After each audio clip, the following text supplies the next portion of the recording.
já tem hoje e pretende aumentar ao longo dos próximos anos, que essas estruturas se capacitem para utilizar as geotecnologias numa dimensão mais apurada, que é a de ser realmente um instrumento de planejamento e de decisão estratégica. Então, é claro que esse é um caminho longo, esse é um caminho que precisará ser construído, e a nossa proposta exatamente é esta: juntar parceiros, identificar novos parceiros e, num processo coletivo, né, disponibilizar toda essa expertise para os nossos 92 municípios. Temos, obviamente, alguns municípios no Rio de Janeiro que já têm alguma tradição, alguma cultura no uso dessas ferramentas, e no outro extremo temos municípios que muito provavelmente estão ainda em fase muito incipiente, né, ou sequer dispõem hoje de alguma estrutura para a utilização dessas ferramentas. De maneira que o propósito do evento é este: o propósito é apresentar, na verdade, a ideia da construção de uma rede de parceiros para que nós possamos, então, junto aos municípios, qualificar cada vez mais as estruturas gerenciais. Qualificando a estrutura gerencial, naturalmente, existe uma elevação do padrão, né, de vida da sociedade nesses municípios, e começamos a construir aí um ciclo. Aumenta o padrão, aumenta a cobrança, aumenta também a busca pela qualificação, e assim nós vamos numa espiral, né? Se formos felizes, né, todos nós nessa proposta, em futuro breve, talvez, termos um nível, né, de cultura na utilização dessas ferramentas bastante razoável, até diria que bom, né? Também este evento decorre de uma posição assumida pela universidade na figura do magnífico reitor em setembro último na Alerj, quando, em parceria com o presidente da Alerj, deputado Paulo Melo, a UERJ assumiu a responsabilidade, vamos dizer assim, de constituir-se em um foco de qualificação dos gestores públicos. E será constituído aqui na universidade um curso de graduação para gestores públicos municipais. Um vestibular, que nos primeiros anos será um vestibular específico para o quadro funcional municipal, e depois ele poderá ser aberto, né, a todo e qualquer interessado. Então, nós estaremos participando com disciplinas de geotecnologias neste curso, que está em processo de formalização aqui na instituição, e temos também uma linha em paralelo, né? Temos toda a nossa disponibilidade e intenção de fazer em paralelo para aqueles que queiram somente se capacitar ou desenvolver, se já tem cultura em geotecnologias, trabalhar especificamente conosco. Então, o AMP, este evento, está dentro deste contexto, e esperamos aí, ao longo dos próximos anos, né, ver essa proposta realmente florescer. Também, em função dessa parceria, né, nós estamos trabalhando em cooperação muito estreita com o Fórum de Desenvolvimento Estratégico da Assembleia Legislativa do Estado do Rio de Janeiro. Eu coordeno a Câmara Setorial de Gestão Pública nesse fórum, e nós temos também a intenção de aproximar, né, o trabalho desse conjunto de parceiros aí do setor legislativo do Estado, de maneira que a gente tenha, em determinadas situações, a perspectiva de transformação de determinadas ideias até, quem sabe, em propostas de lei, né?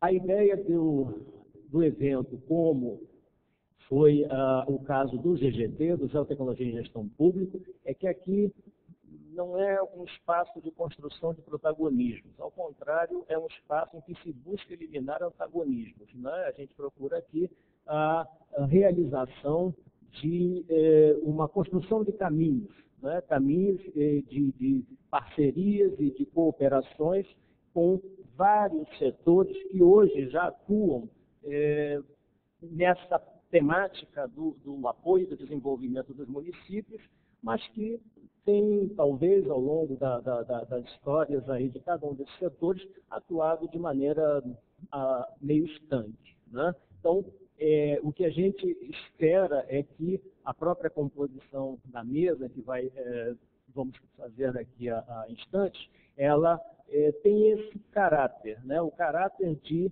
colocar lado a lado vários setores que atuam no domínio dos municípios e propor a esses parceiros, né, a esses setores, que a gente pense numa perspectiva de atuar de maneira cada vez mais integrada, né, e pensando soluções e propondo, né, novos caminhos para a gestão dos nossos municípios. E volto a dizer, há claramente uma perspectiva mais próxima dos municípios do estado do Rio de Janeiro, mas nós não temos nenhum limite, né, geográfico, e, portanto, todo e qualquer município que tenha interesse será sempre um prazer poder colaborar.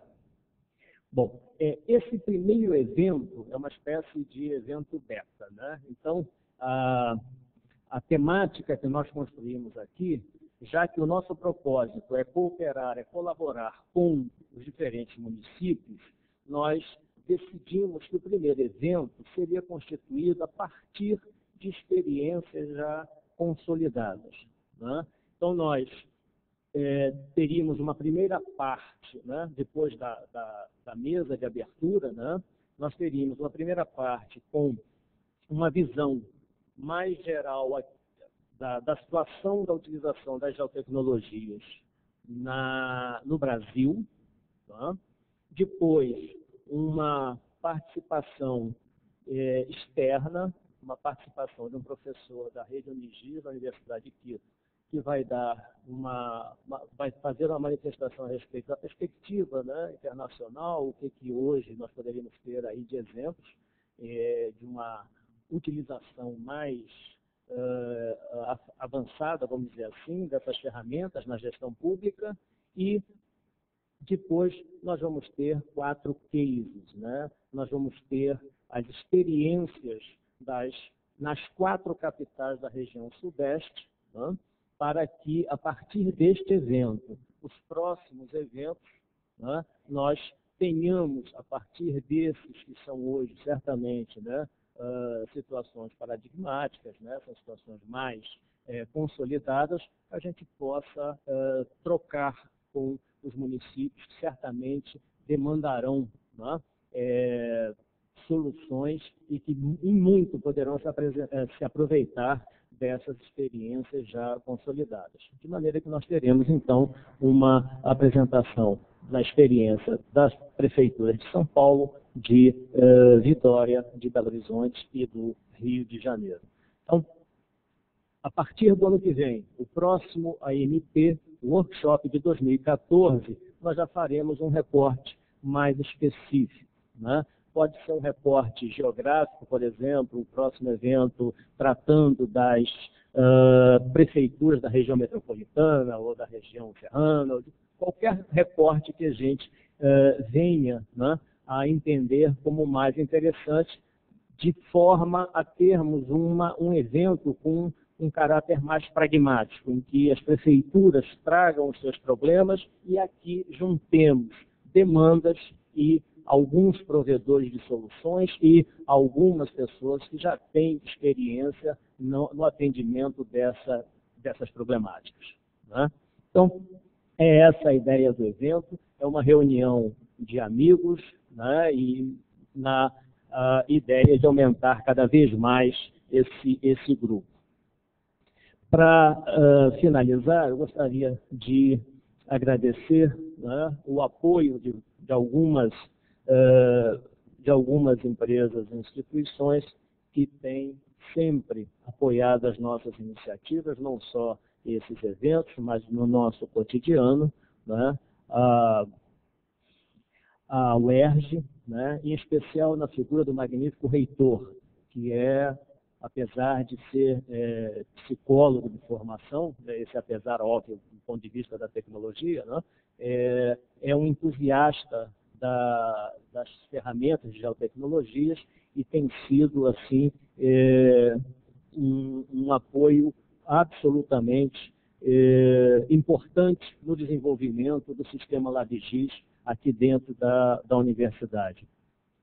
A Assembleia Legislativa do Estado do Rio de Janeiro, né, a Secretaria de Ciência e Tecnologia, ao Consórcio Intermunicipal Lago São João, com quem hoje nós temos o prazer de ter uma parceria formal, né, a Associação Estadual dos Municípios do Estado do Rio de Janeiro, com que nós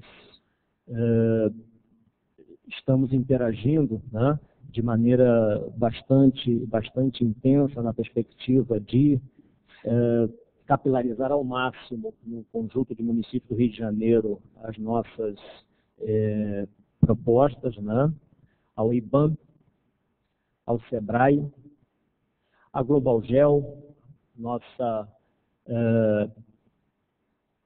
parceira desde o primeiro momento, né, uma empresa que já desde o início das nossas atividades tem estado sempre presente, né, e a quem nós devotamos um carinho todo especial, né, e a estrutura de apoio da instituição, a equipe do CEPUERJ, que é quem faz todo o gerenciamento das nossas atividades, a equipe da Prefeitura dos Campos, né, do DESEG, da DIPOC, da DISAL, que são os diferentes departamentos da Prefeitura, que são responsáveis pela infraestrutura, pelo audivídeo, né, e essas colaborações que sem ela nós certamente não conseguiríamos fazer os nossos eventos, né, e a equipe do LabGIS, né, essa meninada que vocês estão vendo aí para cima e para baixo, e em especial ao Zé Augusto, que é o nosso grande, né, especialista na área de geotecnologias. E dentro da equipe faço aqui uma homenagem especial a um colega nosso que, infelizmente, luta hoje contra uma insidiosa doença e que a gente espera que ele consiga realmente vencer essa situação extremamente difícil, que é o nosso querido Rafael. Eu espero que no próximo evento nós já possamos contar com a presença dele aqui. Bom, já pelo adiantado da hora, né, eu gostaria de convidar para compor essa mesa de abertura do evento o Superintendente da Secretaria de Estado de Ciência e Tecnologia do Rio de Janeiro, professor João Regazzi Guerck.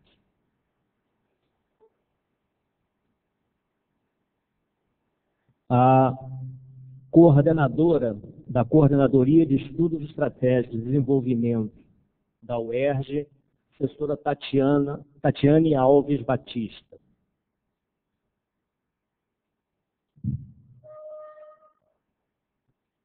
A coordenadora de Meio Ambiente da Associação Estadual de Municípios do Rio de Janeiro, a EMERGE, Janete Abraão.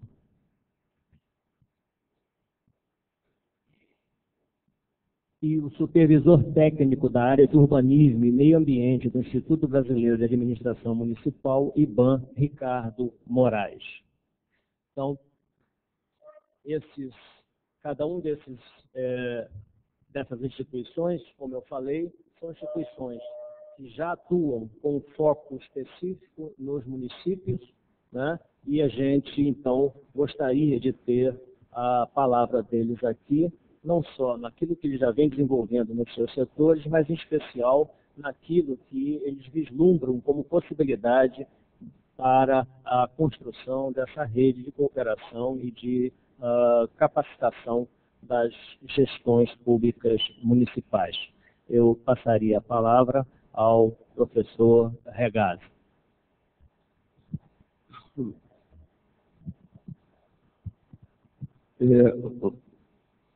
Primeiramente, um bom dia a todos. Na pessoa do Rui, Tatiana, eu cumprimentaria os outros componentes aqui da mesa. Eu acho que nós vamos ter a facilidade de talvez fazer uma exposição aqui bastante propositiva e um pouco também interativa. Eu gostaria de dar início a uma brevíssima falação,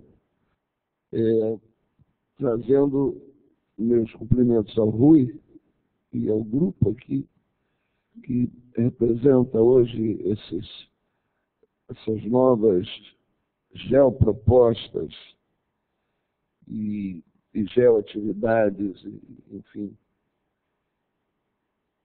todas essas ações convergem para a busca de soluções de problemas no âmbito do Estado do Rio de Janeiro, e notadamente, como eu vi assinalado num documento, naqueles municípios que não têm expressão econômica e, portanto, nem sempre têm meios e infraestrutura para desenvolver ações resolutivas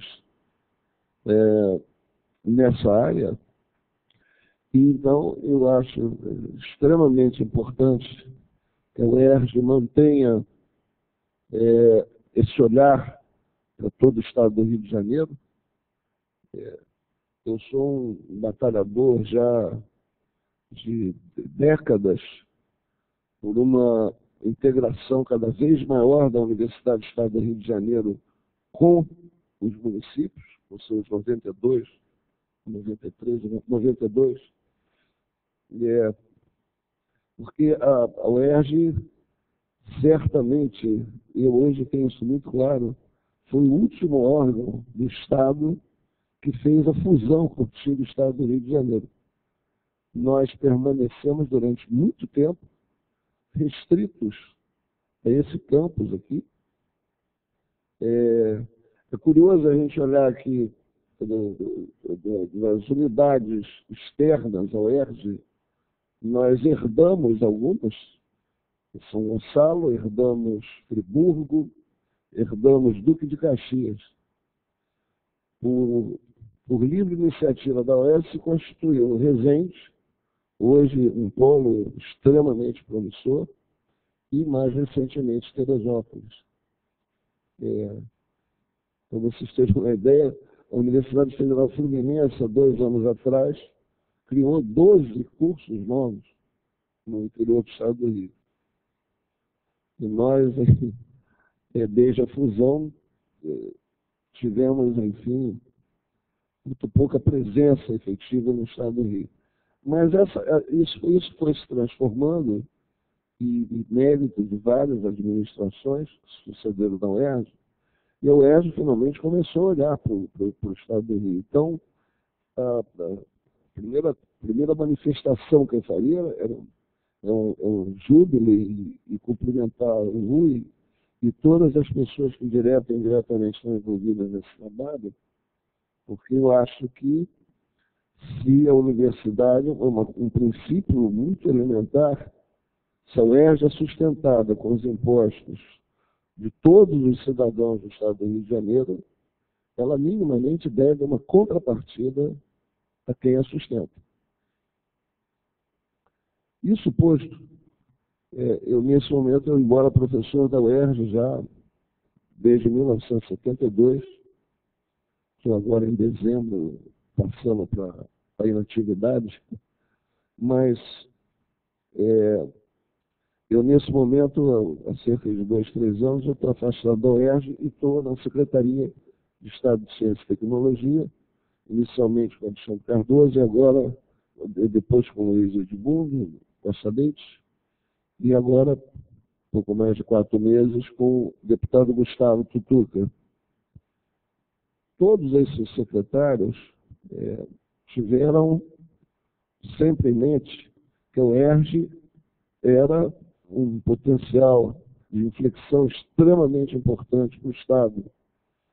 E todos eles fizeram e têm feito agora o Tutuca esforços no sentido de empoderar a UERJ para que ela seja um dos agentes de maior desenvolvimento para os municípios do Estado do Rio de Janeiro. A SECT, ainda no governo Cabral, ela passou a respeitar integralmente o preceito constitucional de vincular 2% da receita do Estado para a FAPERJ, e isso tem sido religiosamente feito. O Conselho da FAPERJ hoje é quem preside a aplicação desses recursos, majoritariamente conduzidos para a produção do conhecimento e para a infraestrutura da instituição de pesquisa, embora mais recentemente se tenha tentado avançar também na ajuda da implementação de infraestrutura para indústrias, para algumas atividades pontuais em municípios. O atual secretário ele tem enfatizado, o Gustavo tem enfatizado, e recentemente nós tivemos em Resende sobre os polos de ciência e tecnologia que ele gostaria de implementar no Estado. E eu tinha dito que Resende foi a primeira ação concreta e bem pensada da UERJ no interior. A perspectiva de ampliação do campus hoje ela é absolutamente fantástica.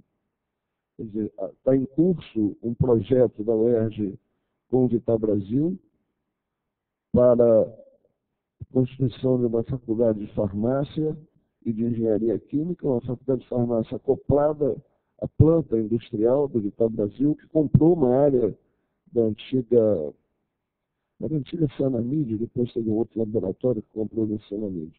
Mas o Vital Brasil vai se instalar e a UERJ é sócia do Vital Brasil, inclusive no faturamento. Parte do faturamento vai ser vindo para a UERJ, uma coisa que outras universidades fazem, mas no nosso meio inteiramente inovadora. Então, a presença da engenharia química, da farmácia de engenharia química e biotecnologia, e afortunadamente, o vizinho dos fundos do campus da UERJ é a Nissan, uma montadora que está se recém-instalando em Resende, está nesse momento com cerca de 6 mil trabalhadores na planta, e em breve pode ter 25 mil, vem a ter 25 mil. Isso praticamente vai quase que dobrar a população de Resende.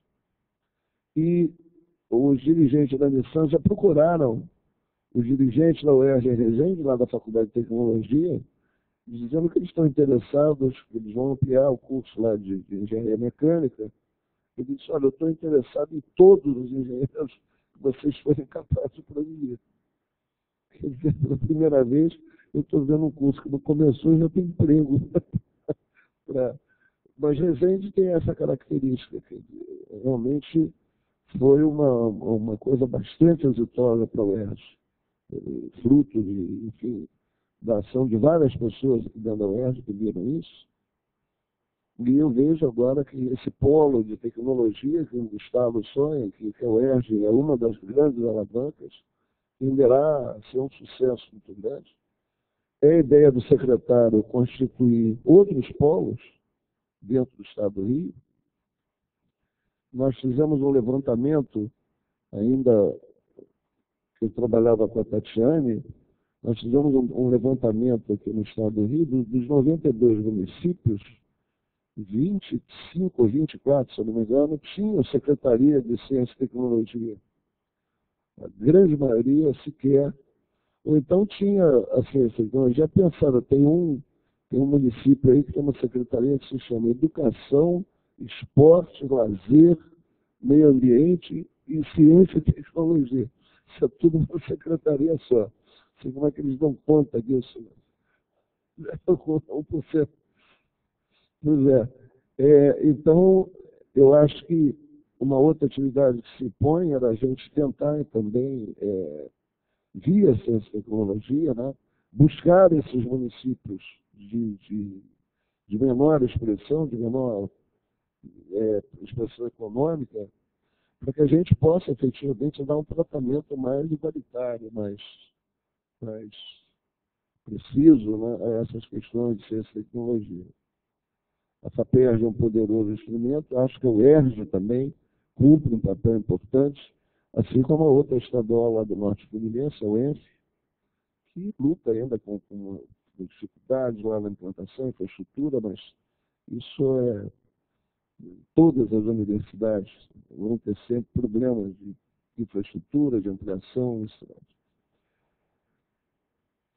Então, esse lado da Secretaria de Ciência e Tecnologia, hoje, muito claramente, ela entende o papel da UERJ como um poderoso aliado, um poderoso parceiro nessa atividade junto a esses municípios. O secretário Gustavo Tutuca insistiu comigo para que eu fizesse aqui no nome do Rio Polimento, e o seu inteiro apoio a essas atividades está dentro do horizonte completamente da Secretaria de Estado de Ciência e Tecnologia. Um pouco da UERJ, que os meus anos todos que estiveram, na maioria das vezes, dedicados a programas de interiorização da UERJ, quer dizer, desde 1984, quando a gente começou a implantar um programa de internato rural lá no município de Cordeiro, e depois em 1986 em Resende, absolutamente sem fulanizar programas, mas creio que foi um marco interessante na UERJ, que até então era a Universidade do Estado da Guanabara, e levou muito tempo para superar esse cacoete de uma universidade urbana, essa grande concepção. Hoje eu imagino que ninguém mais faria uma universidade nesses moldes, nesse prédio, etc. Mas é que temos, né? E um esforço para esse entendimento dentro da UERJ, que ela deveria se interiorizar, que ela deveria procurar parcerias, porque ela teria condições, como grande formador de mão de obra, uma grande produtora, não é, do conhecimento, ela teria subsídios importantes a trazer para diferentes realidades do Estado do Rio de Janeiro. O Estado é curioso, ele é muito pequeno, mas ele diverge muito na sua gama de problemas, né? A gente tem lá pelo norte e noroeste algumas coisas que de vez em quando lembram o semiárido nordestino, e por outro lado tem o nosso sul aqui hoje um pujante polo metal mecânico que tem perspectivas extremamente interessantes de desenvolvimento, de implementação e desenvolvimento econômico. Então, eu acho que a presença da UERJ, esse trabalho aí que o Rui apresenta, é de extrema importância. A Secretaria de Estado de Ciência e Tecnologia estará ombreada e à disposição para o que couber, pela FAPERJ, pela presença do Gustavo, pela presença de especialistas. Nós também entendemos que esse trabalho hoje é de extrema relevância e é efetivamente também um trabalho da nossa secretaria. Mais uma vez, eu quero cumprimentar e ser bem breve e dizer que essas atividades trazem particularmente para a minha pessoa um júbilo muito grande em ver que efetivamente a UERJ começa a se transformar efetivamente na Universidade do Estado do Rio de Janeiro. Obrigado. Obrigado, professor Regazzi. Aliás, eu queria agradecer duplamente, não só a presença, mas também pela gentileza de sair do seu período de férias para estar aqui prestigiando o evento. Da mesma maneira, a professora Tatiane, que eu cometi o abuso de retirá-la do período de férias, mas ela gentilmente cedeu ao convite, a quem eu passo agora a palavra. Bom dia a todos, bom dia, Rui, colegas da mesa. Primeiro, eu aqui quero agradecer a oportunidade de participar desse evento, é uma enorme satisfação, realmente. O propósito do evento é absolutamente convergente com os esforços que a gente vem fazendo na Coordenadoria de Estudos Estratégicos e Desenvolvimento, desde a época do professor Regazzi, que eu tenho a honra de substituir na coordenadoria, não é? E é muito bom a gente perceber que essa não é uma frente solitária, né? Não é uma frente de solidão, mas sim que as possibilidades de articulação, de constituição de novas redes estão postas, e eu acho que agora é o nosso momento, é o momento de somarmos essas ações e acabar um pouco com essa cultura do isolamento, que infelizmente o processo de trabalho cotidiano, né, as frentes de trabalhos específicas acabam nos colocando. E quando a gente levanta e olha para o lado, olha para frente, a gente vê que os parceiros estão aqui, estão ao nosso lado, e isso nos anima bastante. A Coordenadoria de Estudos Estratégicos e Desenvolvimento da UERJ, ela é um setor criado na gestão do magnífico reitor, professor Ricardo Vieira Alves, a quem eu tenho a honra de estar aqui representando, e tenho certeza que tem uma grande felicidade pela realização desse evento e pelo protagonismo da universidade junto à LERJ e aos demais órgãos que compõem aí o fórum.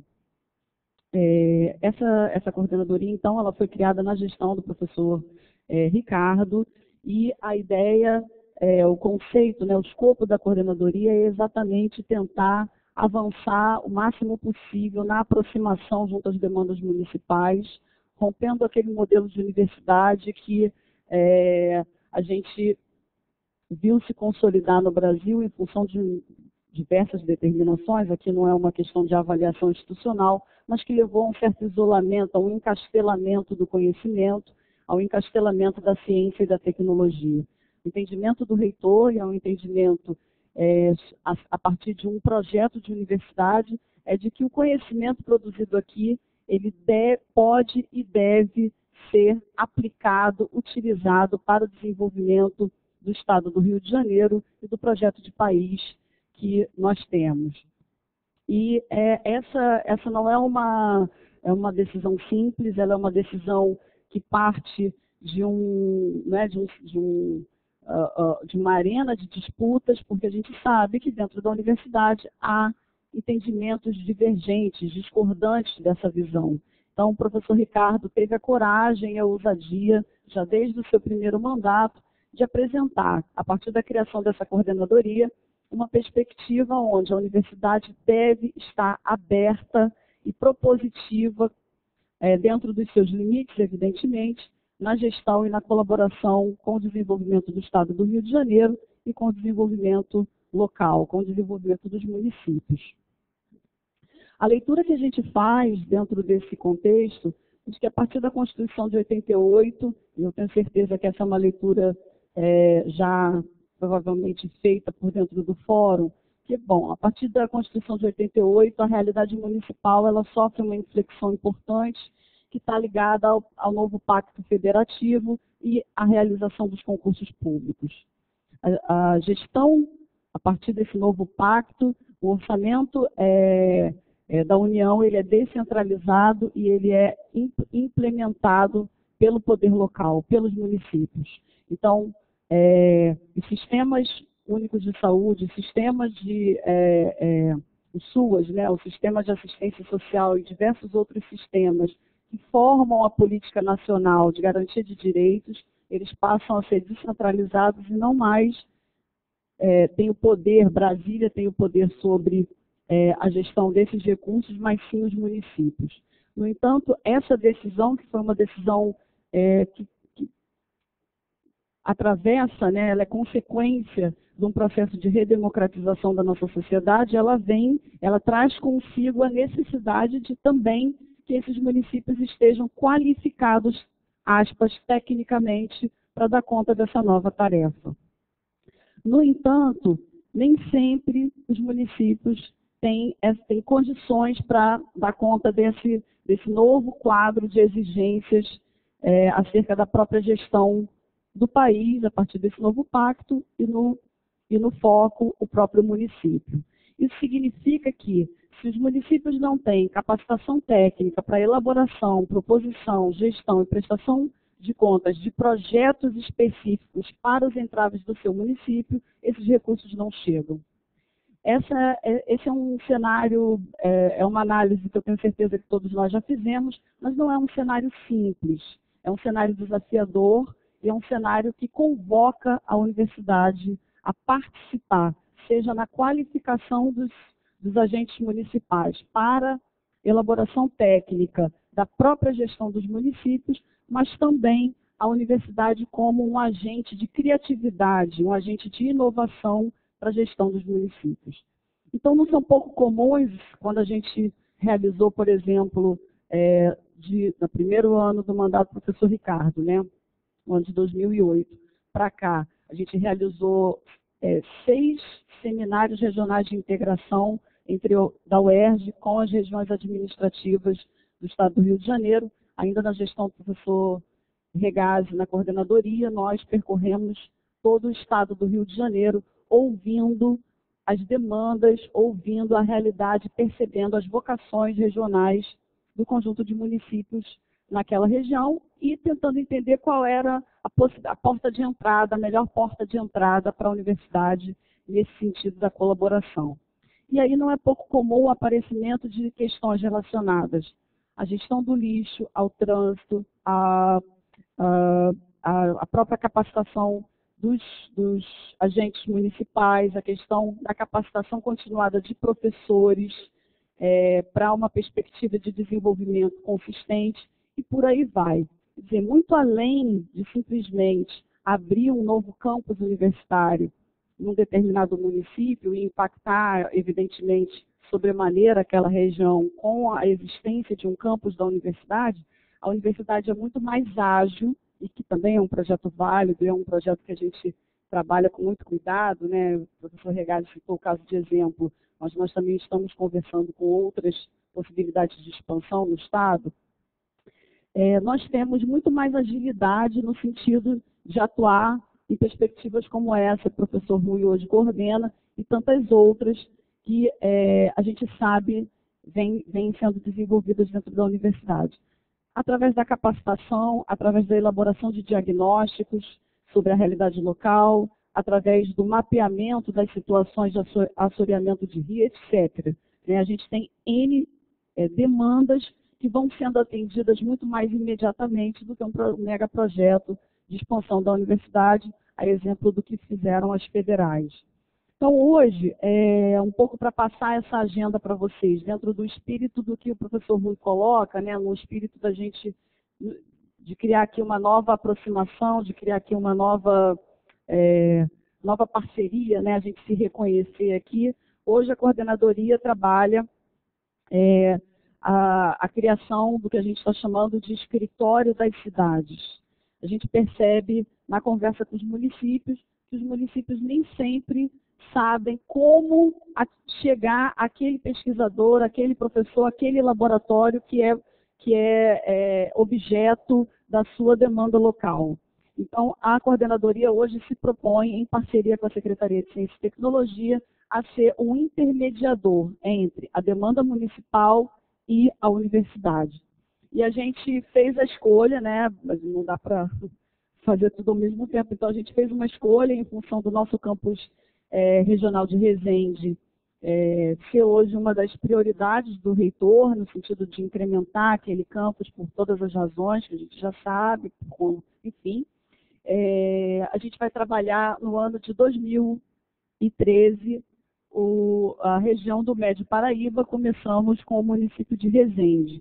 O que é esse trabalho? É simplesmente abrir para que os municípios tenham a oportunidade de conhecer o funcionamento da universidade, nem sempre parece uma coisa muito básica, mas nem sempre é real. Muitas vezes os municípios veem a universidade apenas como um ente de formação e capacitação, não tem essa visão, né, da leitura da universidade como uma prestação de serviços, como uma parceira, como uma atividade de extensão, etc. E fazer a intermediação no limite do possível, considerando inclusive as nossas questões orçamentárias, que todos nós conhecemos, e também as questões orçamentárias dos municípios num sistema de contrapartidas, a intermediação entre essas demandas e aquilo que a gente sabe que é capacidade instalada dentro da universidade, considerando os laboratórios, o Hospital Pedro Ernesto, a Policlínica, o Colégio de Aplicação e as unidades acadêmicas de um modo geral. Então, a gente tem esse projeto, é um projeto que eu acho que tem que se aproximar do trabalho que está sendo, desse conceito da administração municipal de precisão, que é um conceito muito interessante e que é muito convergente com o trabalho que a gente está fazendo.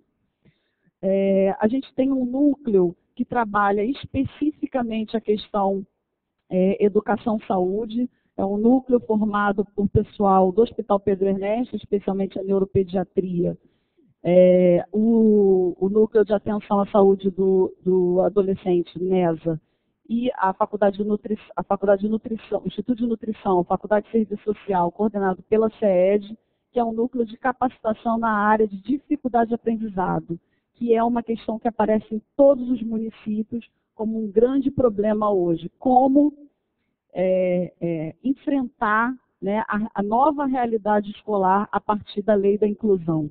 Né? Vocês sabem que hoje nos municípios não é mais possível, na rede municipal, a existência das classes especiais, então os alunos com alguma deficiência, com alguma dificuldade de aprendizado em todos os níveis, convivem com as classes, aspas, ditas normais, e isso coloca para esse professor, coloca para essa escola desafios inenarráveis e que a universidade tem condição de colaborar.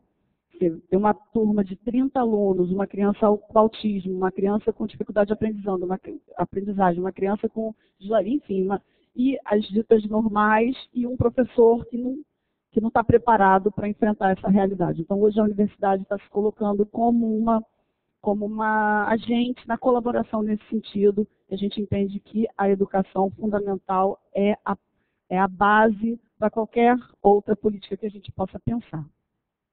A gente está com um projeto de retomada dos seminários de gestão, né, dos seminários de integração. Esses seminários aconteceram em 2008, exatamente porque naquele ano assumiram os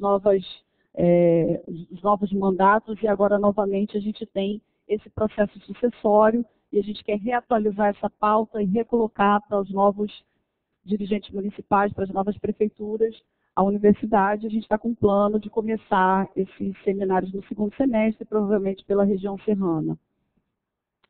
E, para concluir, assim, eu gostaria só um parêntese ainda nessa questão dos seminários. Nem tudo é fácil, a gente sabe muito bem disso, né? As dificuldades se apresentam ao longo do caminho. Uma das questões que a gente percebe aí ao longo dessa curta experiência na gestão da coordenadoria e observando, né, as ações da universidade junto aos municípios, o grande entrave é a descontinuidade dos projetos. O processo sucessório, ele comumente, infelizmente, em função da cultura política brasileira, eles sofrem com o processo de descontinuidade em função deste ou daquele grupo político enfim, da alternância do poder nos municípios. É preciso fazer um esforço no sentido de elaborar planos que sejam capazes de bypassar esses processos, seja através das câmaras municipais, transformando o máximo possível as ações da universidade em lei municipal, seja através de pactos com a sociedade civil e com o setor produtivo, para que os projetos eles sejam perenes e eles tenham fio de continuidade, porque senão a gente está sempre reiniciando qualquer coisa em função como diz o Regazzi, da fulanização dos projetos sociais que infelizmente insistem ainda na nossa cultura política. Bom, fechado esse parêntese, eu gostaria de deixar uma provocação. A provocação é a seguinte: eu estive Regado dessa vez não estava. Eu estive num seminário em São Paulo, organizado pela Academia Brasileira de Ciências. São 5 seminários eu participei no de São Paulo, seminários preparativos para o Fórum Mundial de Ciências, que vai acontecer no dia 10 de novembro de 2013, desse ano, aqui no Rio de Janeiro. Esse Fórum Mundial é o evento mais importante da ciência no mundo, e ele vai se realizar no Rio de Janeiro este ano. E esses seminários são seminários preparativos. É curioso, porque o seminário é no Rio de Janeiro, o único estado que não fez seminário preparativo fomos nós. Então, Belo Horizonte, Minas Gerais, São Paulo, Recife, Rio Grande do Sul, está todo mundo se preparando, mas no Rio de Janeiro não precisa disso. Nós já nascemos prontos, é uma provocação, infelizmente. Mas, quer dizer, esses seminários, eles vêm preparando uma pauta para que o Rio de Janeiro, para que o evento no Brasil, no caso sediado no Rio de Janeiro, possa produzir, então, um desdobramento importante para o Brasil. E o grande debate que se faz hoje é o debate sobre como constituir no nosso país, no nosso estado, uma cultura de desenvolvimento e inovação tecnológica. Como tirar o Brasil de uma situação de déficit da balança comercial, onde, por exemplo, na área de medicamentos, o déficit está na ordem de 15 bilhões de dólares. O Brasil importa 15 bilhões de dólares em medicamentos porque nós não temos capacidade técnica para desenvolver essas tecnologias na área de fármacos e de biotecnológicos. Como enfrentar, por exemplo, hoje o fato de que o Brasil exporta 3 toneladas de soja para importar 2 laptops? O Brasil, por uma questão, inclusive, de soberania, precisa ampliar a sua capacidade, as suas inteligências no campo da inovação tecnológica. E o debate que se faz dentro desse fórum é como provocar, tirar o Brasil é expert em produção de papers, né? Nós estamos muito bem na produção de papers, mas quando a gente vai olhar a nossa produção de patentes, a nossa produção é ínfima. Como alterar essa realidade? Então, nesse fórum em São Paulo, eu peguei o microfone e fiz uma intervenção que eu gostaria de trazer para cá, porque eu acho que é este o local onde a gente pode provocar, produzir de fato essa alteração. Ninguém altera a cultura de cima para baixo. Essa cultura precisa ser alterada na base. E a base, pelo nosso pacto federativo, pela nossa Constituição, são os municípios. É preciso impregnar a realidade municipal para que o menino, da mesma maneira que você, com 2 anos de idade, você joga uma bola para ele, ou coloca uma bola na frente dele, ele sai chutando, não é verdade? O menino brasileiro, você coloca uma bola na frente dele, com 2 anos de idade, ninguém diz para ele para que serve, ele sai chutando. Ou seja, está no DNA, a gente precisa construir uma cultura análoga a essa, que seja conectada à curiosidade, à vontade de desenvolver tecnologia, aquilo que é inato a qualquer criança, mas que as escolas, desde a base, precisam desenvolver, provocar. Então, hoje, a gente tem que pensar a inovação, não só do ponto de vista de como a gente pode adquirir novas tecnologias para facilitar a gestão municipal, mas também para identificar nesses municípios quem são os nossos talentos, quem são os nossos possíveis prêmios Nobel.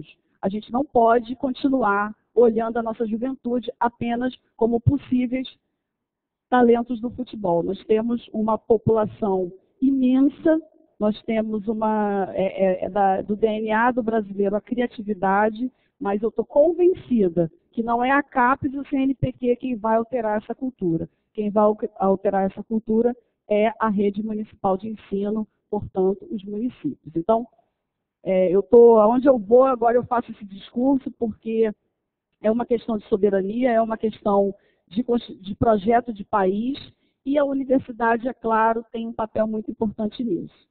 Então, eu fico por aqui, queria mais uma vez agradecer, parabenizar o Rui por esse trabalho, por essa iniciativa, agradecer o convite e deixar, divulgar aqui para vocês o site da nossa coordenadoria, que é www.ceed.br,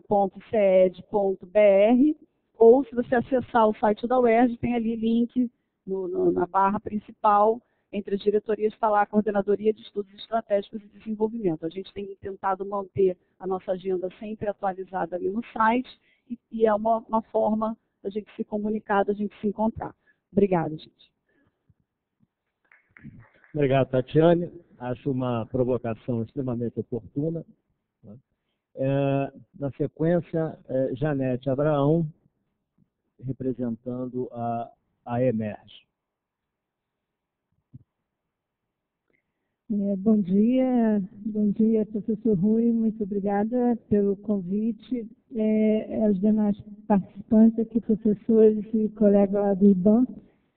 Bom dia aos representantes dos municípios, não sei se estão aqui, quais municípios estão aqui representados, mas é sempre uma ótima oportunidade a criação de espaços de diálogo e participação dos municípios.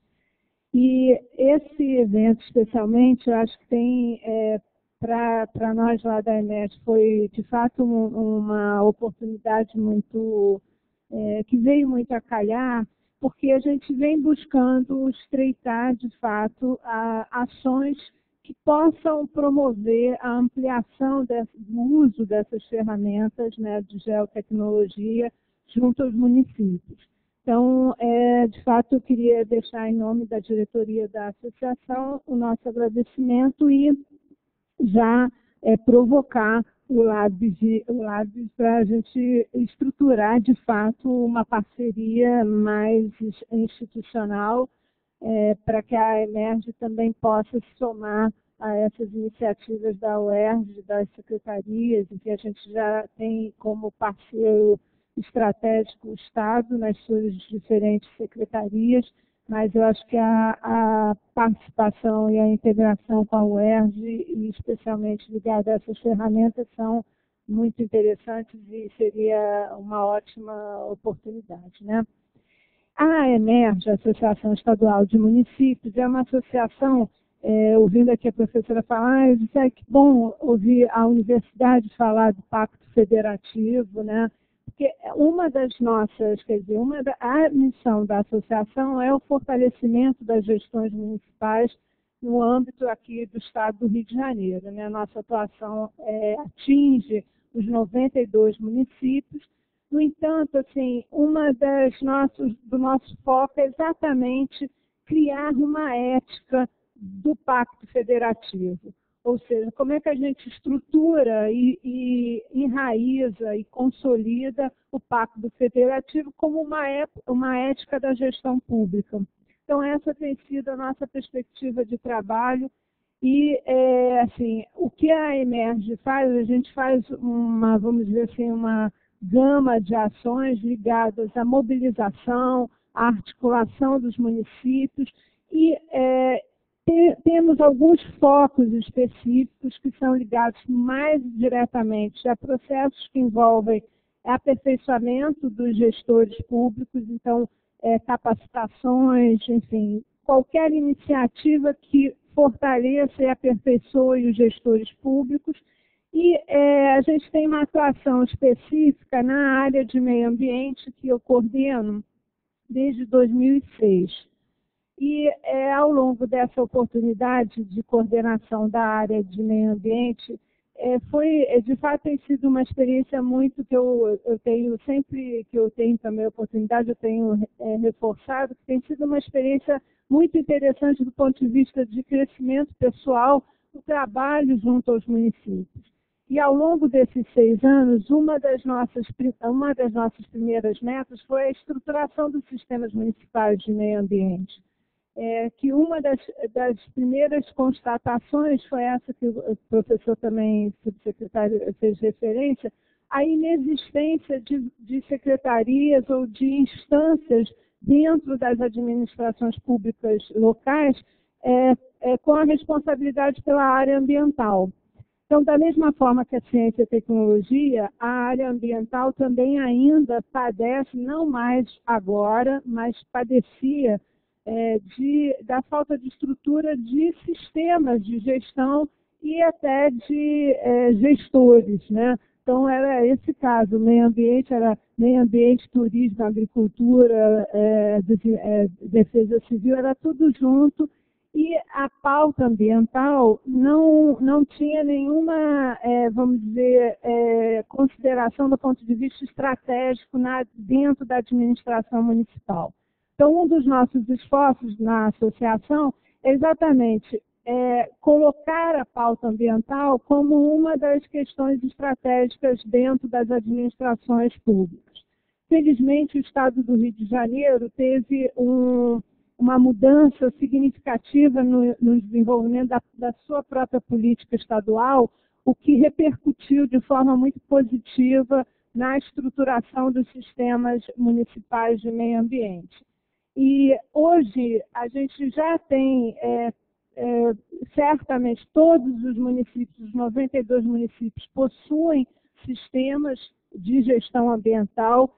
Se não estão especificamente estruturados com um órgão gestor específico, estão ainda em associação com alguma outra atividade setorial da administração, mas já possuem uma secretaria, um conselho, um fundo, enfim, já tem uma estrutura para isso, né, para a gestão ambiental.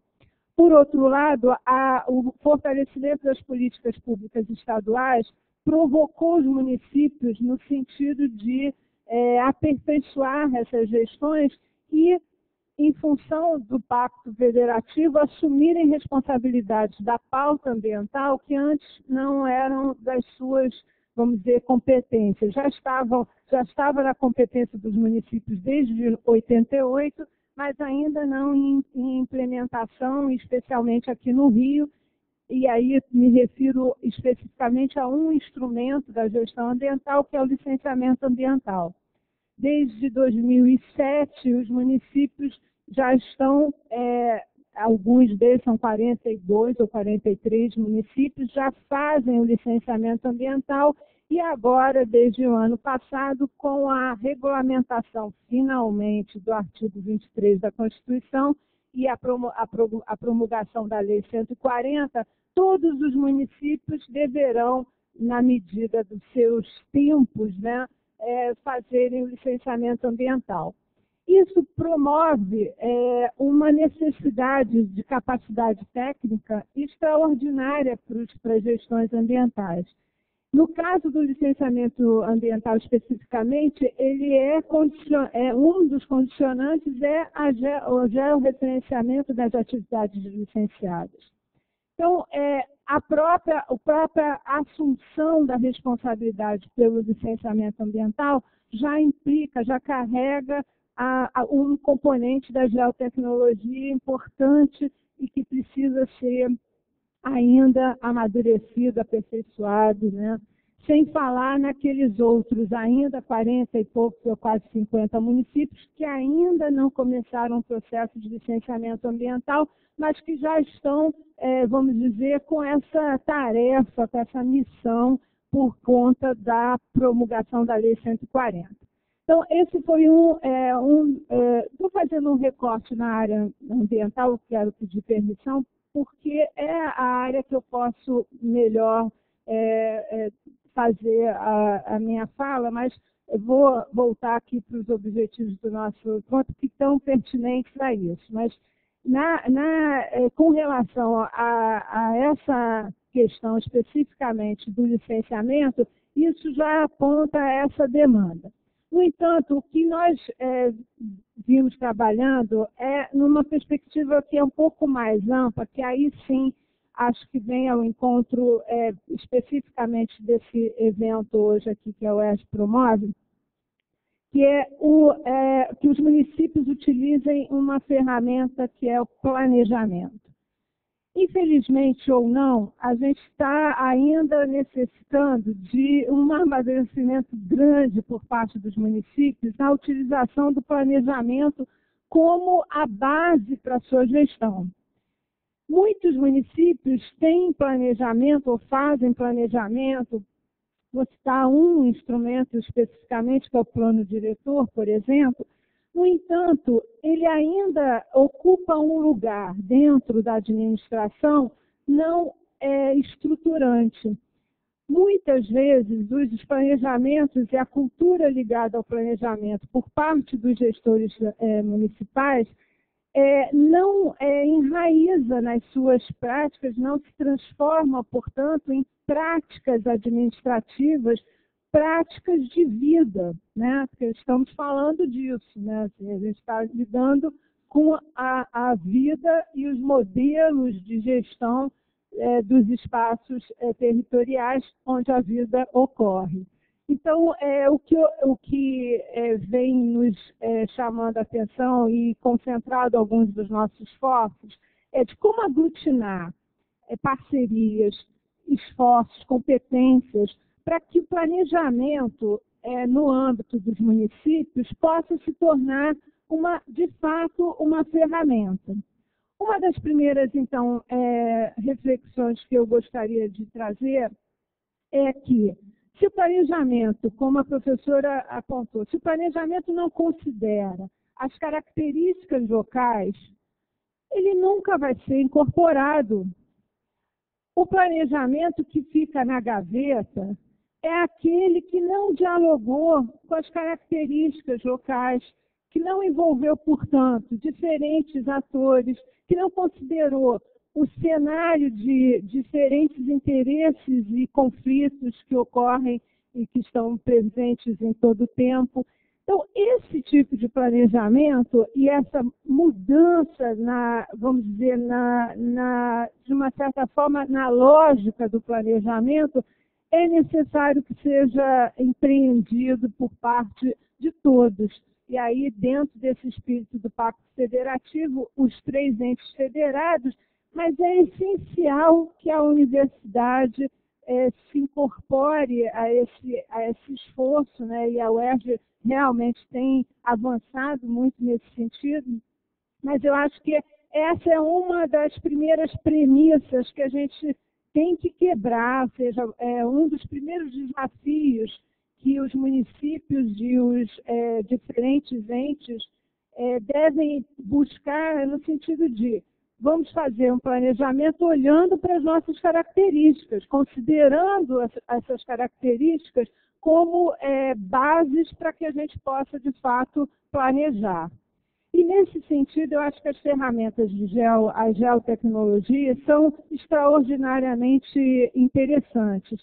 E aí, assim, eu até fiz uma apresentação, mas eu até queria só fazer uso brevemente dos mapas que eu trouxe, exatamente para concluir a minha linha de raciocínio, que é o seguinte: se a gente, da mesma forma, não instrumentaliza ou não desfaz, desmistifica as ferramentas de geotecnologia junto à população, elas, de fato, não vão dialogar, não vão se tornar ferramentas.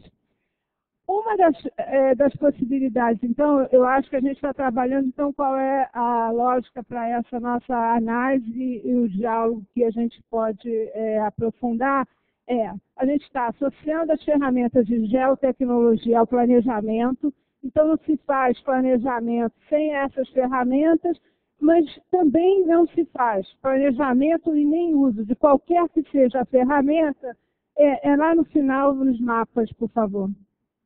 Mas qualquer que seja o uso de ferramentas sem a inclusão de todas essas características locais, culturais, ambientais, enfim, que definem a territorialidade da qual a gente está falando. Então, aí o que eu acho que eu gostaria de, para encerrar, ser breve e talvez até a oportunidade de ter debate, mas não sei em função do tempo, mas o que ocorre é o seguinte: a inversão na prioridade que nós fizemos lá na associação, lá na área de meio ambiente, foi trabalhar com municípios distantes. Exatamente, porque a gente convive com uma realidade a gente até classifica que tem 3 tipos de municípios, né? Os ricos, os médios e os pobres. Aí, no Rio de Janeiro, essa distinção que o professor fez da regionalidade, ela é muito evidente. E a gente tem lugares no Rio de Janeiro, tem municípios no Rio de Janeiro extremamente pobres do ponto de vista das estratégias de desenvolvimento.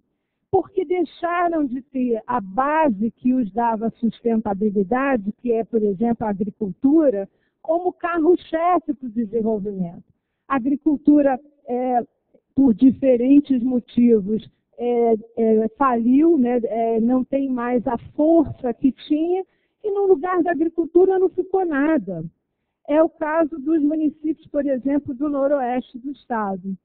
Então, desde o ano passado, nós tivemos uma parceria com a Secretaria de Estado do Ambiente, através da Superintendência de Biodiversidade e Florestas, e uma ONG aqui do Rio, que é o ISER, e estamos coordenando, eu particularmente, mas estamos coordenando um processo que é mais um plano, que é o Plano Municipal de Conservação e Recuperação da Mata Atlântica.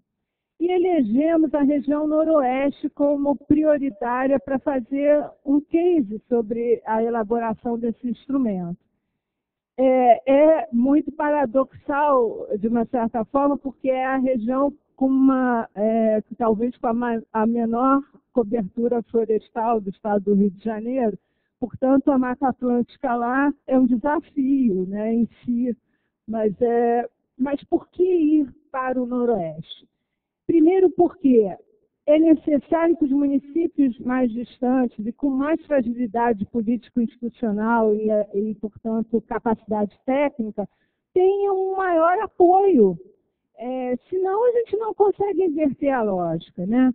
Os municípios mais bem estruturados, com maior capacidade de fomento, de arrecadação de recursos e capacidade técnica, eles conseguem, de alguma forma, não que tenham resolvido o problema da fragmentação das políticas e tampouco da visão integrada dessas políticas, mas eles conseguem resolver, às vezes, alguns problemas de acesso à tecnologia, de acesso à produção de conhecimentos, enfim. Então, o Noroeste foi uma opção estratégica da associação e dos nossos parceiros para tentar exatamente provocar uma discussão sobre como a gente fortalece municípios que são extremamente frágeis, né? Então, nós estamos desenvolvendo o projeto que é a elaboração dos planos da Mata Atlântica em 15 municípios do Noroeste, nessa região que está assinalada lá. Pode passar, eu só queria mostrar os mapas. Tem como passar para mim? Então, aí a gente partiu para que metodologia? A gente criou um grupo de atores que a gente chama de Grupo Local da Mata Atlântica. Com esse grupo local, a gente partiu para o uso da espacialização do território. Então, assim, a gente construiu uma base de dados, um diagnóstico participativo, utilizando uma ferramenta da espacialização, né? Então, a gente construiu o que a gente chama de mapas falados. São mapas onde incorporam as visões desse grupo. A gente não está falando da sociedade como um todo, a gente está fazendo um recorte que é o grupo que fez parte desse processo. Mas a gente está, com esse grupo, construindo uma ferramenta de visibilidade onde eles se enxergam no espaço territorial e, portanto, expressam os seus conhecimentos sobre ele, as suas expectativas sobre ele e planejam. Isso é planejamento, isso é uso de uma ferramenta de planejamento associada à geotecnologia e com uma certa, vamos dizer assim, apropriação por parte da população local dessas ferramentas. Então, a gente partiu, o primeiro trabalho com esse grupo foi a construção desse mapa. Esse mapa é um mapa exemplificado do município de Natividade. Tem alguém aqui do Noroeste? Você é de onde? Beleza. Vou mandar um abraço para o Nilson. Mas, enfim, então, esse é o município de Natividade, pode passar. Daí nós fizemos uma leitura do mapa primeiro. No mapa primeiro tinha um conjunto de informações muito diversificadas que caminhavam pela identificação de áreas para conservação, para recuperação, desastres naturais, a localização da própria residência do integrante do grupo. Daí nós fomos fazendo uma seleção dessas informações para tornar o mapa um pouco mais utilizável do ponto de vista da gestão. Passamos então para esse e depois construímos o terceiro, que esse já é um mapa do zoneamento das áreas prioritárias para conservação e recuperação. Nosso foco especificamente nesse caso é a Mata Atlântica. Então aí o município tem uma ferramenta que é olhar para o seu território e dizer aonde eu devo conservar prioritariamente, aonde eu posso recuperar, como é que eu uso recursos para esses fins, como é que eu planejo o meu território dentro dessa base de planejamento. E aí, por fim, eu encerro fazendo uma provocação para todos nós. Na experiência do Noroeste, a gente está partindo agora para a região dos lagos, estou vendo aqui o representante de Arraial, Arraial? Silva Jardim, perdão.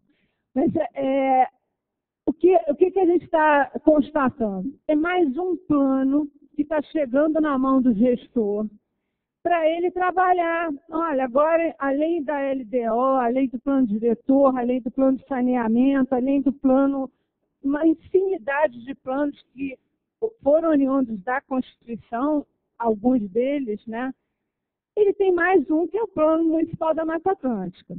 Também esse plano ele vem de um processo de conquista da sociedade pela Lei da Mata Atlântica. Ele foi instituído pela Lei da Mata Atlântica. No entanto, ele tem lá, o gestor tem uma variedade de instrumentos de planejamento à sua disposição e não sabe o que fazer com eles.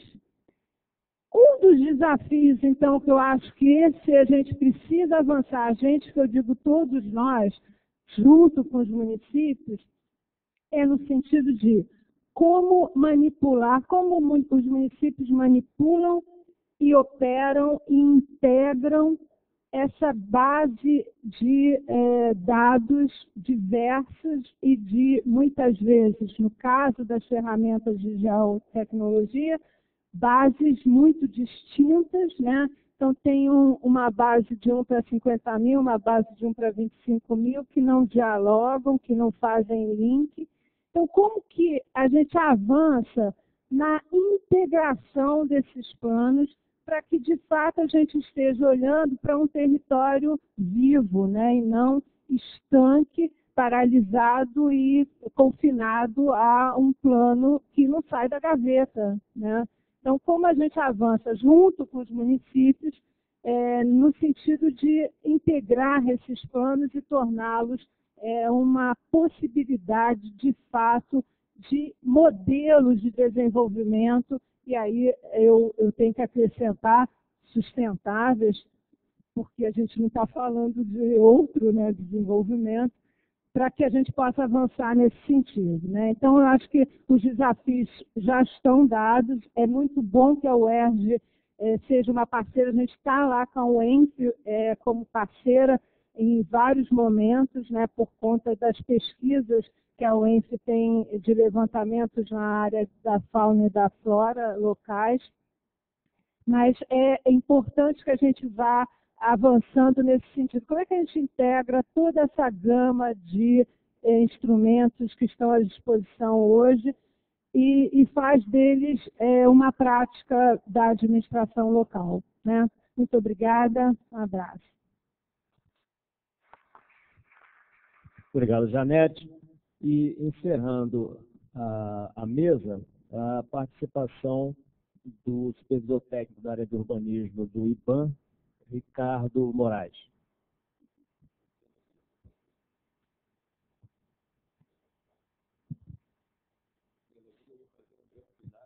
Não, hein? Tá todo mundo com fome? Ih, rapaz, aqui não sei. Tem que... Oi. Após a mesa, nós vamos ter, encerrando a parte da manhã, a primeira apresentação técnica, né? Para que não caiam todos aqui de fome, enquanto o Humberto prepara a apresentação, vocês podem descer e fazer lá um breve lanche, tá? Só para sustentar a pessoal de PIB, né? Mas eu peço só que seja realmente um rápido coffee break para que a gente possa terminar e depois do almoço, então, a gente não avançar muito no nosso cronograma. Tá? Obrigado. Bom, devo dizer que quando fui destacado pela minha superintendência para vir compor essa mesa, eu abri a internet para ver os objetivos do evento e fiquei muito contente de poder participar de uma mesa, a qual cumprimento, né, e a plateia também, pela convergência das intenções e dos objetivos, e de uma maneira muito sintética, o Rui, o seu autor, não é, daquele texto, sintetizou a problemática e o estágio atual da expectativa e do que de fato está ocorrendo ou não ocorrendo nas prefeituras brasileiras. Devo dizer que sou um crítico muito severo dos gestores municipais, ainda que trabalhe, e porque trabalho numa instituição que há 60 anos presta serviços em prol do fortalecimento da capacidade de gestão, sobretudo dos municípios. O IBAM, Instituto Brasileiro de Administração Municipal, nasceu em 1952, portanto, tem 60 anos de permanência nesse mercado e criado na segunda Conferência Nacional de Prefeitos, quando o município ainda não era o que é hoje em termos de competências e obrigações, em 1952, na cidade de São Vicente. Muito bem. Como um braço técnico exatamente com essa missão de trabalhar pelo fortalecimento da capacidade de gestão dos municípios. E desde então, a gente está fazendo isso com esta missão. O IBAM não é governo, o IBAM é uma instituição privada, sem fins lucrativos e de utilidade pública. E eu trabalho no IBAM na área de desenvolvimento urbano e meio ambiente, porque sou arquiteto urbanista, com passagem como funcionário de uma prefeitura de porte médio, no Mato Grosso do Sul. Depois que me formei fui para lá, mas essa é outra história. E me apaixonei, fui inoculado, então, pelo vírus da gestão. E da gestão urbana, que é a minha especialidade. Há 25 anos eu contribuo com o IBAM nessa construção desse caminho, porque, Janete, você tirou daqui. Faço minhas as palavras dela. Porque a gente ainda está num processo de construção da gestão cidadã. Se a gente olha 20 e poucos anos, 30 anos atrás, a gente ainda estava num regime totalitário. E em 30 anos, eu considero que o Brasil e suas forças avançaram muito, mas o caminho é mais longo ainda do que o que a gente imaginou.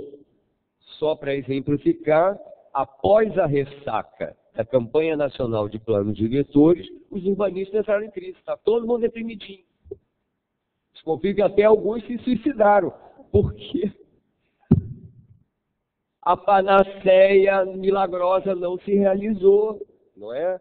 Porque a gente não pode ficar só nas intenções. A gente tem que tentar dar condições de operação. E aí, eu vou até inverter aqui a minha fala e ir direto para o balanço atual e para o cenário futuro com o qual eu encerrar a minha fala, mas eu vou começar por isso, por causa dos bons ganchos que a mesa me deu, né? Esse estágio, está escrito aqui no adotando, quer dizer, o que se espera, adotar um modelo de gestão há tanto preconizado, mas pouco vivenciado, no sentido do Rui fazer a ligação com as possibilidades que a ferramenta traz para a gestão municipal, sobretudo, né? Onde cerca de, ou mais de, 90%, né, Vanildo, das informações manipuladas nos municípios tem um rebatimento territorial. Então, esta ferramenta é muitíssimo importante para o planejamento com tom e visões estratégicas, que é uma das nossas deficiências. E aí, em todos os níveis, federal, federal, estadual e municipal. Não é só o município que é deficiente nessa visão. Ponto. Diz. A história justifica ou analisa essa situação, mas todas essas são discussão metropolitana e tudo mais, que vem agora retornando. De novo, a gente está, pouco a pouco, pavimentando esse caminho e estou trabalhando para que, no fim, a gente consiga melhores resultados dos que a gente alcançou até agora, sobretudo no uso desses recursos ferramentais e tecnológicos, que agora não há mais volta. Agora é o turning point. O município que perdeu o bonde da história ainda dá tempo de embarcar. Se não embarcar, vai deixar de existir. Não tem mais espaço para amadorismo. Eu estou dizendo que eu sou um crítico ferrenho dos gestores, dos prefeitos. Eu sou muito deforado. É verdade. Porque há mais de 30 anos, que eu tive 6 anos naquela transição como funcionário da Divisão de Planejamento Urbano do município de Dourados, no Mato Grosso, que é capital econômica, soja e tal, antes do sucesso dos sertanejos. Eu já ouvi essa música desde lá. Desculpa. Mas eu tenho essa coisa meio histriônica, assim, me entusiasmo. Mas olha só, eu preciso prender a atenção de vocês, né? Porque eu vi meia dúzia aí no cochilo legal. Mas então, a ferramenta é essencial. Quem não fizer essa virada, né, que já devia ter feito, vai perder, ou já perdeu o bonde da história mesmo. Por quê? Porque é daí para mais sofisticação. Então, o que a gente tem na observação, testemunho do IBAN e meu, na observação do trabalho que a gente faz no município em todo o Brasil, na África de língua portuguesa, que a gente também atua, e na América Latina. A qualidade da decisão dos gestores, ou seja, a qualidade do próprio gestor. O IBAN, toda virada de gestão, faz uma pesquisa com os novos prefeitos, ou os prefeitos e prefeitas, né, reconduzidos, sobre os principais problemas, desafios que ele vê, né, no futuro para sua gestão, sua prefeitura, sua cidade, seu município. Né? E pega dados desses prefeitos. Então, a gente percebe que há um aumento, de 4 em 4 anos, aumenta o número de prefeitos com nível universitário, pós-graduação e até, enfim, mais além. Isso é uma coisa. Mas a formação, que eu acho essencial, porque lideranças carismáticas bem intencionadas geralmente nos levam ao desastre. E aí estou falando meu posicionamento político. Uma coisa é o IBAN e o que eu aprendi e vivencio com o IBAN. Outra coisa é a minha observação e minha manifestação, que aqui nesta mesa é IBAN, mas também é Ricardo Moraes com as suas tintas fovistas, tintas fortes, como um alerta, né? Como um alerta do o que sempre nos espera. Então, tem uma questão que é a qualidade da própria formação, dos prefeitos e dos vereadores. Não vou nem comentar,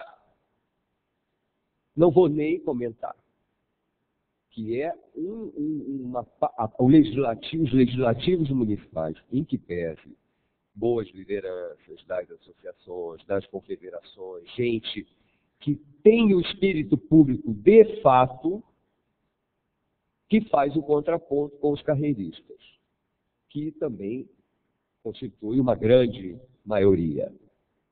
Então, nós temos um problema muito grave, que é o outro lado dessa questão da qualidade dos gestores, e não só dos executivos, mas também dos legislativos, que é assim, quando você vai nos seminários internacionais ou nacionais e assiste às boas práticas dos gestores, são boas práticas escolhidas, ranqueadas, porque você percebe no gestor a intenção do bem público, que todo o esforço dele tem esse objetivo final, que não é só a carreira política, que ele também tem, evidentemente, suas ambições políticas.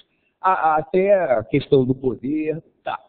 Mas o que diferencia os municípios que são eleitos como boas práticas em todos os campos da gestão de governo, essa coisa inoculada nele. Não é? Então, eu poderia aqui citar muitos exemplos brasileiros. Felizmente, muitos exemplos brasileiros. Mas aí, a gente esbarra no que ela falou, a descontinuidade. Por quê? Porque as políticas não são vistas de maneira estratégica. E, portanto, não são vistas como políticas de Estado. De Estado me refiro à cidade, ao Estado estadual e à União de Estado, de governo. Ou seja, que ultrapassa aquele governo, aquele período daquele gestor, porque existe uma meta e um foco a chegar um objetivo lá na frente, que vai depender da construção de vários gestores, e não só na abrangência de 4 anos. Então, essa é outra questão.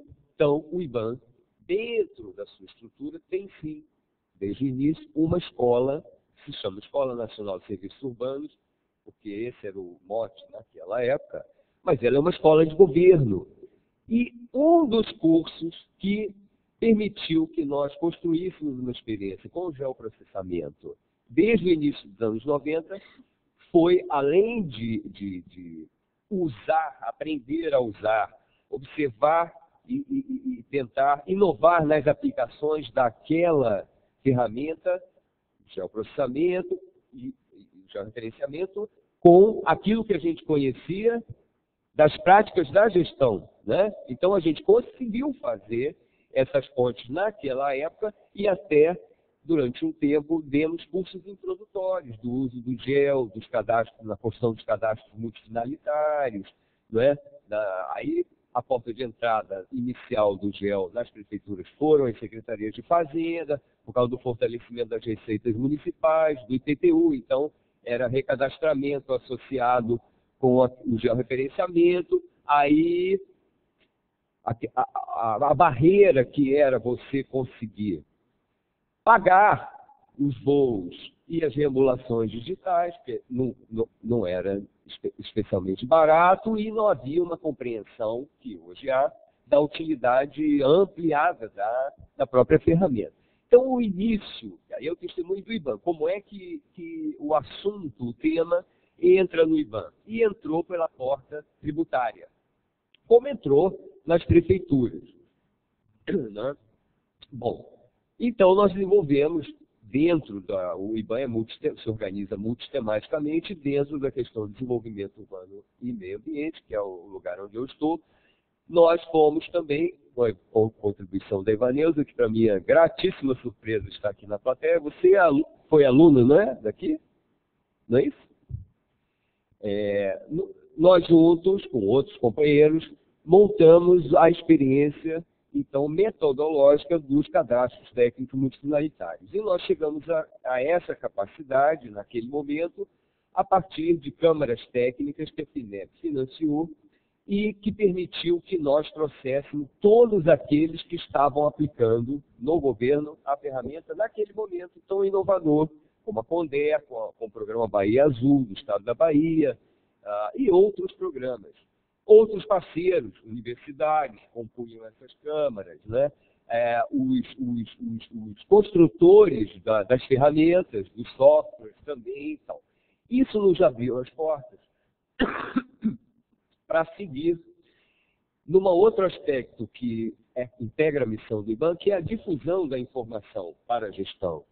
E nós temos revista, publicações e tal. Então, artigos foram escritos, publicados no IBAN, na questão do GEL e suas aplicações para as políticas locais, e nossa participação em todos os eventos patrocinados na época pela Rede Brasil de Geoprocessamento, a Rede Geo Brasil e a revista que eles tinham. Então, foi uma parceria que nos permitiu atuar, né? Não como tecnicamente, por dentro da ferramenta, é evidente que nós não temos essa especialidade, mas como nós também trabalhamos com uma rede de parceiros, a partir dos temas que nós precisamos, porque nós temos uma equipe multitemática, porém enxuta, e que não domina todos os assuntos, porque hoje cada vez mais você tem que ser um especialista e não um generalista. Então a gente tem essa capacidade de integrar redes e chamar parceiros para construir novas visões, novos métodos na aplicação daquilo que a gente conhece que é o ambiente singular das prefeituras e câmaras municipais. Bom, com essa experiência, a gente foi capaz de integrar a ferramenta nas nossas práticas de trabalho internas. Nós usamos inicialmente o Atlas GIS, na construção das análises para planos diretores e da cartografia. Depois veio o Google, as imagens, e a gente, como há uma deficiência ainda, pasmem, em relação a conhecer seu próprio território, há municípios que a gente chega para fazer o plano diretor. Vou dizer aqui qual foi. Manaus, capital. Cheguei lá. Cadê o mapa do município? Era só um quadrado. Um quadrado assim. É aqui. Eu falei, não, estou dizendo. Administrativamente, cadê a legislação, né, dos limites municipais? Aí a gente foi construir os limites. Aí, claro, a floresta. É a floresta. Então, assim, os caras estavam, né? Mudou, tá? Acho eu, logo a Deus. No meio de uma floresta, no meio de um bioma, e só se viam dentro do quadrado. Eu acho que o ditado nasceu lá. Ah, claro, então, isso mudou com o próprio processo de trabalho, a compreensão do seu próprio território. Quase nenhum município tem. E por quê? Porque a informação cartográfica no Brasil foi considerada, por anos a fio, a informação, né, de defesa nacional, de segurança nacional. E olha, 1992, neguinho ainda pensava assim. Não é? Mas continua sendo uma informação bastante difícil. Hoje a gente tem mais alternativas para ter uma visão sobre o território, né? As imagens de satélite e tal, usa o CorelDRAW, associa outras coisas, você chega no mapa. Mas é um mapa mudo. E mapa mudo não interessa. Ele é suficiente ali naquele momento. O que interessa é um mapa que possa se refazer continuamente, com as características, os riscos que acontecem, as novidades das informações municipais. Bom, continuamos com esse problema. Qual é o grande desafio agora para frente? 2013 é o ano de revisão da campanha dos planos diretores. Eu estou com uma pilha assim de demandas na minha mesa. Aí você fala, senhor, município, como é que está a sua cartografia e seu cadastro? Tudo continua mesmo. Mudou nada. Para 4/5 dos municípios brasileiros que são pequenos. Apenas 1/5 é de médio para grande, que é quem tem melhores oportunidades de acesso. Tá? Então, essa realidade permanece e o desafio permanece, porque os planos diretores terão que ser revistos. A outra é que a carroça passa e o mundo evolui, meu bem. Hoje, o planejamento urbano tem que atender, entre outras questões, as de conforto ambiental, eficiência energética, acessibilidade. Porque isso integra o conceito da sustentabilidade e, sobretudo, da nova política urbana. Então, é preciso desenvolver capacidades técnicas nas prefeituras. Não dá mais para ser amador. Não dá mais para ficar só, porque eu moro aqui, eu trabalho aqui há 30 anos. Você é um informante qualificado, mas e para frente? Qual é a sua condição de proposições realmente lastreadas no conhecimento, na técnica? Que outra coisa eu vou dizer aqui e eu vou arrepiar muita gente. Mas processos de planejamento baseados só na participação popular não dão em nada. Eu já fiz mais de 50 planos diretores dentro da Constituição Federal. Não é suficiente, é fundamental. Tem que ter, claro. Mas não dá para basear processos de planejamento só na contribuição da população. Não dá. Você tem que ter a dimensão técnica associada a ele. Não é? Bom, então, capacidade técnica e operacional dos municípios, a gente continua tendo prefeituras que estão na pré-história. Os recursos financeiros e adesão a programas estaduais e federais. Lembro que acabou de sair no jornal que 90% dos municípios brasileiros estão inadimplentes, portanto, impedidos de tomar financiamento. Vamos afundar. Se alguém não fizer alguma reversão dessa questão jurídica, não vai. Né? Olha só, é muito complicado. O Pacto Federativo é uma concepção fantástica de estrutura de governo, mas trouxe muitas dificuldades para os municípios, sobretudo aqueles menos capacitados.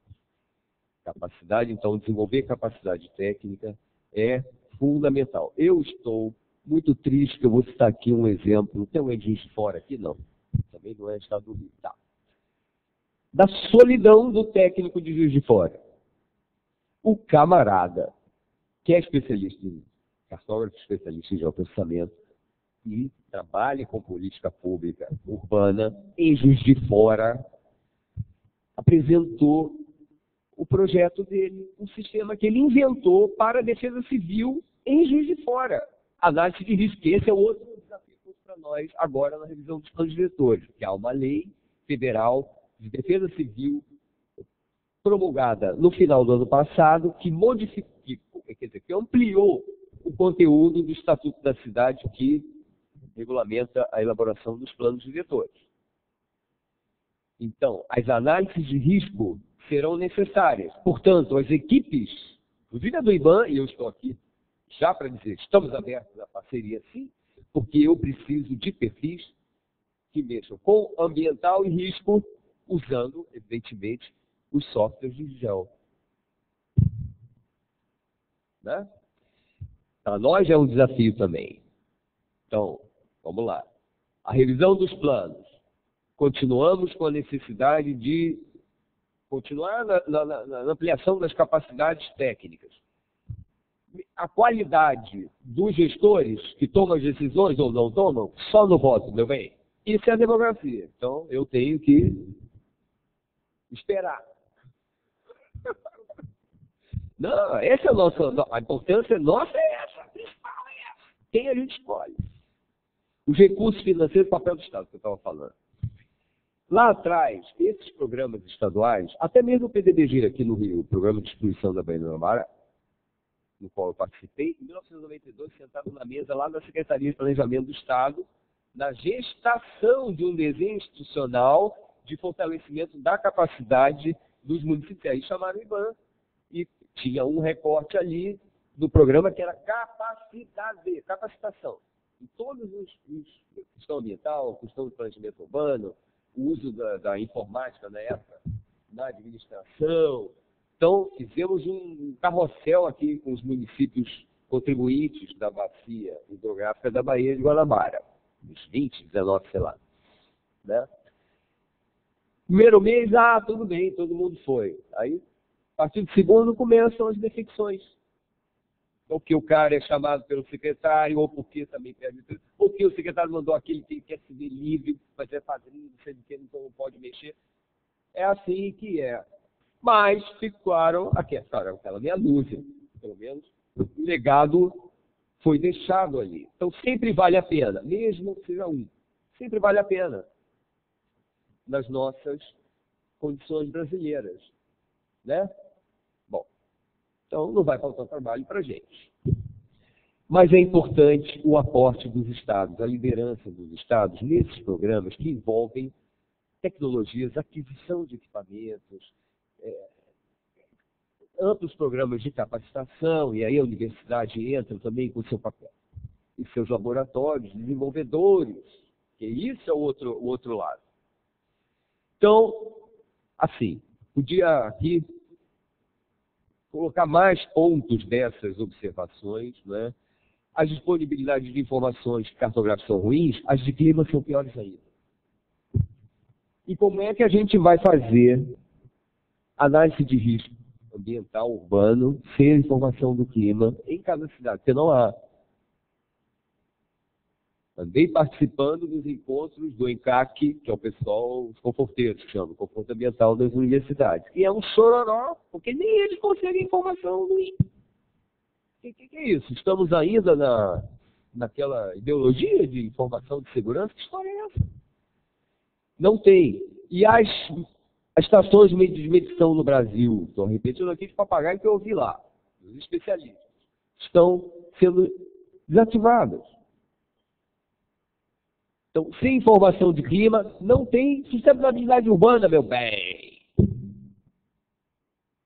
E isso está no comando federal e também na ação reivindicatória do Estado. Eu quero o meu Estado todo mapeado em clima. Ah, mas tem.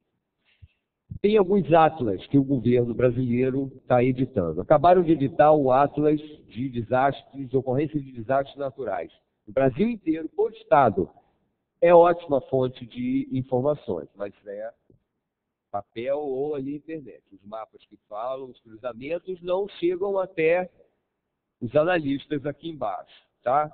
Então, vejam, não tem só uma ação isolada, não é uma só ação que vai resolver o problema. Agora, a gente está descascando um abacaxizão. Estamos quase provando o abacaxi, mas aí eu me cortar um pouco mais de fatias aí, tá? É isso que eu tinha a dizer. Muito obrigado. Obrigado, Ricardo.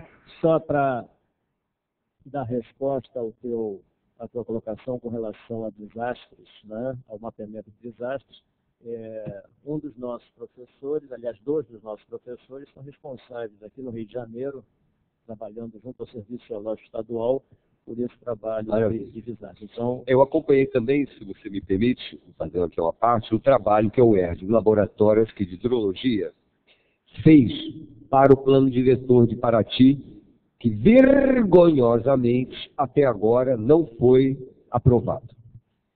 Mas a UERJ fez um excelente trabalho de análise das questões de risco exatamente ambiental. Já foi um trabalho até um pouco inovador. Ok? Muito obrigado a todos os componentes da mesa.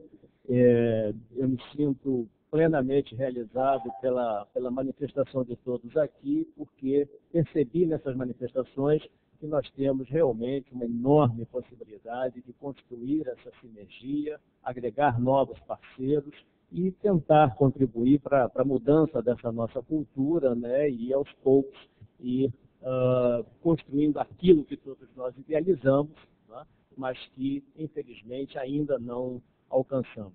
Muito obrigado ao professor Regazzi, muito obrigado à professora Tatiane, muito obrigado, Janete, e obrigado ao Ricardo.